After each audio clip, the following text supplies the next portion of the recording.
Hello everyone. In this module, we will go through a topic called as building a winning cooperation. Now, what is a cooperative attitude?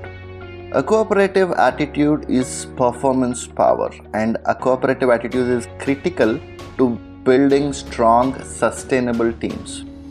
A cooperative attitude is a mental model. It influences a person's desire and willingness to cooperate and produce an emotional response. We know that when teams are engaged by their leadership in a cooperative environment, not only is there an increase in employee morale, but increased productivity and improved safety and quality with fewer incidents of errors and rework. Winning cooperation.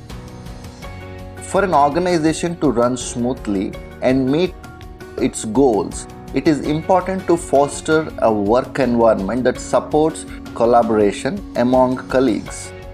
Unfortunately, for most organizations, this does not occur naturally, and thus you must make an effort and take steps to help build and sustain a cooperative work environment.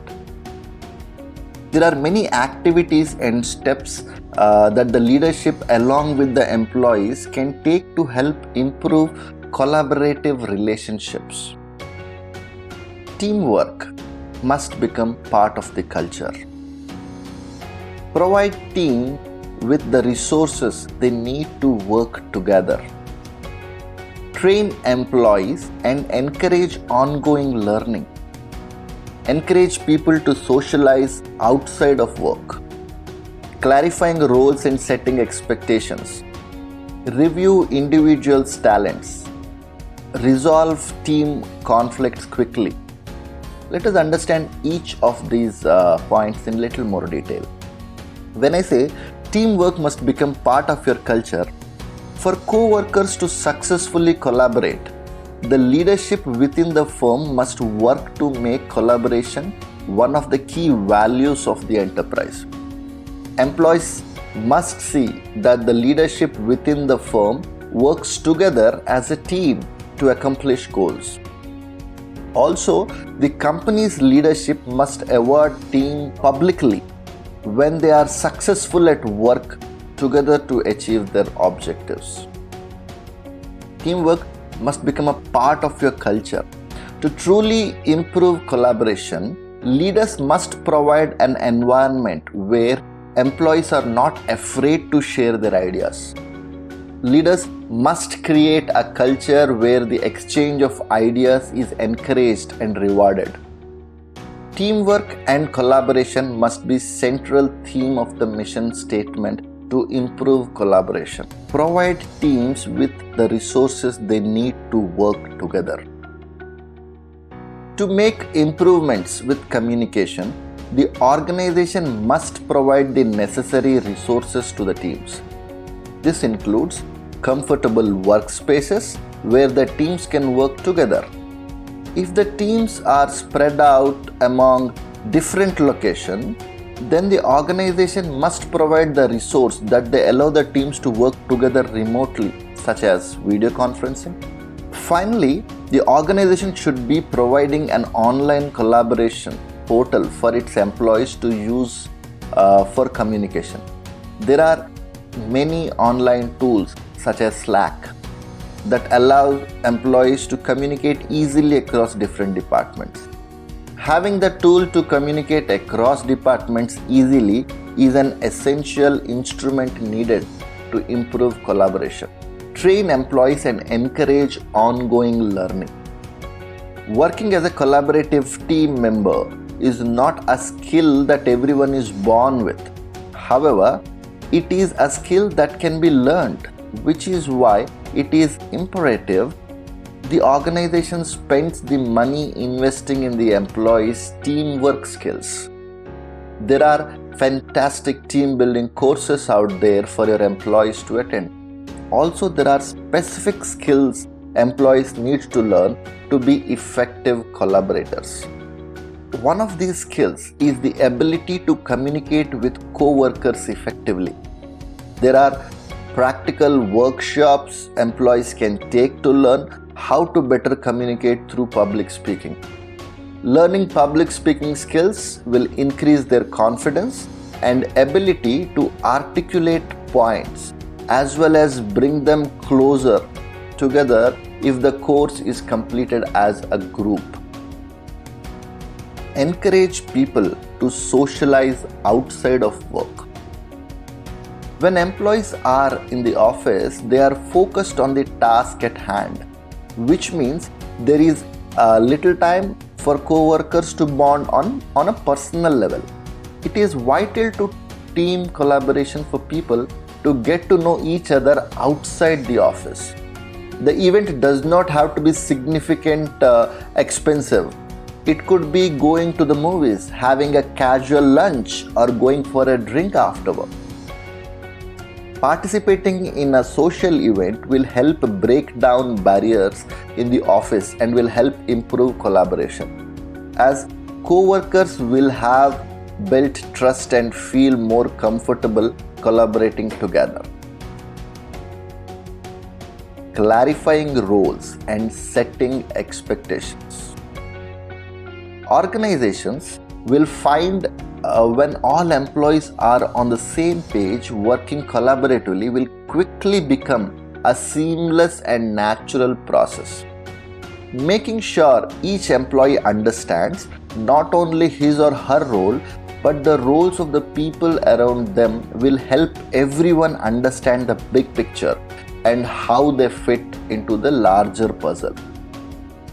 It is also imperative that the leadership set clear expectations for the team so that as employees work together, everyone is clear on which goal or objective needs to be reached.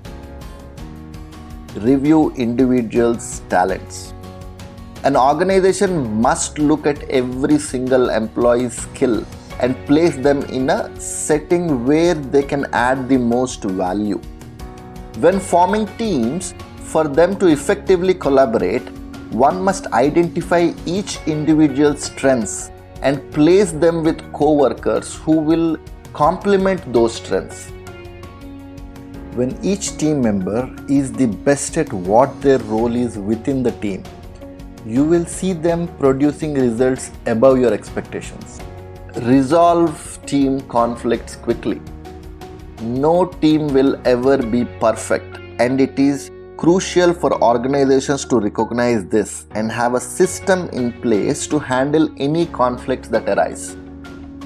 The system should allow any employee to share their concerns without repercussions. Also, employees should be allowed to have put on any solution to the conflict made by the organization. Employees who know there is a system in place and are comfortable knowing the dispute will be handled fairly, will be able to return to the team in a healthy and collaborative manner. Main obstacles to cooperation. Unfortunately, sometimes barriers to working together arise. These barriers can make it difficult to work together as emotions fly and people begin to go on the defense. Look out for these 5 common roadblocks to working together to resolve a conflict. Your reaction. The first major barrier is one that is entirely up to you to control, and yet is probably among the most difficult of these to move past. The human body is designed to react. It is often difficult to engage the brain and subdue the reaction, whether it is listening to other side of ideas, the frustration of the dealing with the problem, or another reason. It is important to keep your reaction from showing. A bad reaction from you can put the other side off and act as a major barrier to cooperation. Their emotion. The next major barrier is their emotional state. The other side of the mediation may see you as an enemy. They may look at you as a hostile force. They may see you with anger and be unwilling to listen. The key here is to try to get around the emotions and try to get them to think logically on solving the problem. Emotions are important for telling us how we feel, but often prevent us from finding solutions. Their position. In mediation, the goal is to solve problem together. If one side is stuck in their position, it can make it difficult to come together and solve the problem jointly. Some parties tend to get fixated on the outcomes they see as the right outcomes rather than trying to work to a solution that fits everyone's needs. For these parties, it is a win or lose battle.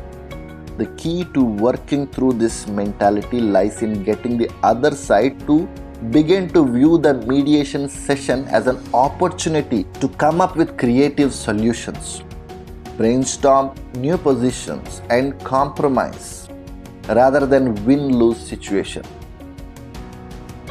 Their dissatisfaction. The party on the other side of the table may not like the idea of working together. The other party may see this type of working out the problem during mediation as losing face. Even if you can satisfy their interests, the other side might be unable to see how they are benefited or may not want you to be able to get any benefit. The key to working past this kind of barrier is to have the opposing party be the one with the idea. Rather than simply sharing your idea, lead them to the idea and let them make it their own. It is far harder to be dissatisfied with your own solution than someone else. Their power. The power play can be a huge barrier to cooperation. When the other side sees the mediation session as an opportunity to exert their power over you, it can be difficult to work together.